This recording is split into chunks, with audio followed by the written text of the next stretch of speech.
तुम्ही पाहत आहात MCN न्यूज मराठी। लोणार तालुक्यातील वढव येथे सासरच्या मंडळींकडून सातत्याने होणाऱ्या शारीरिक व मानसिक छळाला कंटाळून एका विवाहितेने गळफास घेऊन आत्महत्या केल्याची धक्कादायक घटना 24 डिसेंबर रोजी दुपारी सुमारे 3 वाजता घडली। या प्रकरणी माहेरच्या तक्रारीवरून पतीसह 5 जणांविरुद्ध गुन्हे दाखल करण्यात आले आहेत। कांचन अमोल सोनुने वय 24 वर्ष असे मृत महिलेचे नाव आहे। फिर्यादी नंदाबाई भीमराव घुगे यांनी दिलेल्या तक्रारीवरून त्यांच्या मुलीस तुला मुलगा झाला नाही, तू घराला वंशाचा दिवा दिला नाही असं म्हणत वारंवार हिणवले जात होते। यावरून आरोपीकडून तिचा शारीरिक व मानसिक छळ करण्यात येत होता। तसेच वेळोवेळी मारहाण, चारित्र्यावर संशय घेणे व पैशांची मागणी केली जात होती।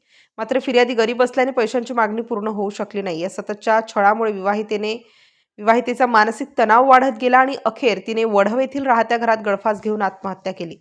या प्रकरणी अमोल विश्वनाथ सोनुने, विश्वनाथ रामा सोनुने, रामकोर विश्वनाथ सोनुने, सोनू कांगणे व शिवकन्या आघाव यांच्या विरुद्ध गुन्हा दाखल करण्यात आला आहे।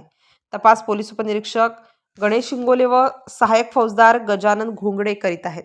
मृतक कांचन अमोल सोनुने या विवाहितेने गळफास घेऊन आत्महत्या केल्याने अवघ्या 3 वर्षाच्या आकांक्षा आणि 6 महिन्यांच्या प्रांजल या 2 चिमुकल्यांचा आईचा आधार हिरावला। आज आकांक्षा आणि प्रांजल सुरक्षित असल्या तरी आई कुठे गेली या त्यांच्या प्रश्नांचे उत्तर नियतीकडेही नाही। तेव्हा तात्काळ फिर्यादीने दिलेल्या तक्रारीनुसार पोलिसांनी कारवाई करून आईचा आधार हिरावलेल्या चिमुकल्यांना तसेच कांचन यांच्या माहेरकडील मंडळींना लवकरात लवकर न्याय मिळवून द्यावा अशी मागणी फिर्यादी यांनी केली आहे। MCN न्यूज मराठीकरिता भूषण शेटे, लोणार।